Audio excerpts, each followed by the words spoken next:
Wakil Ketua TPN Ganjar Mahfud yang juga ex-Panglima TNI Andika Perkasa mengkritik pernyataan Komandan Kodim 0724 Boyolali soal kronologi penganiayaan relawan Ganjar Pranowo dan Mahfud MD.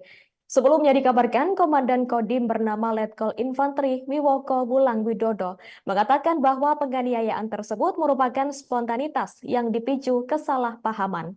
Andika menilai pernyataan yang disampaikan Wiwoko itu tidak tepat.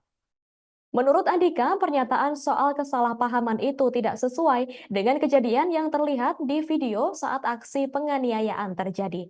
Menurutnya, dalam video juga terlihat tidak ada proses kesalahpahaman dan para oknum TNI malah langsung menyerang atau terjadi tindak pidana penganiayaan. Kemudian, Andika menilai pernyataan dari Dandim tersebut hanya berasal dari laporan di tingkat bawah. Menurutnya, pernyataan itu tak seharusnya ditelan mentah-mentah sebagai pernyataan resmi dan juga sikap dari TNI. Pasalnya, bagi Andika, Komandan Kodim jangan mentah-mentah mengambil laporan dari bawah begitu saja dan harus ada kehati-hatian dalam hal ini. Sebagai informasi, Dandim 0724 Boyolali, Letkol Infanteri Wiweko sebelumnya menyebut penganiayaan tersebut terjadi secara spontanitas. Menurutnya, tindakan itu terjadi bermula saat para prajurit TNI sedang melakukan olahraga bola voli. Mereka kemudian merasa terganggu dengan knalpot brong dari beberapa sepeda motor yang melintas secara terus-menerus.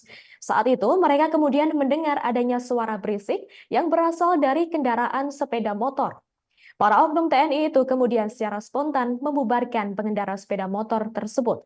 Namun, menurut klaimnya, justru saat itu terjadi adu mulut dan berujung dengan aksi penganiayaan secara bersama-sama. Download Tribun X sekarang, menghadirkan lokal menjadi Indonesia.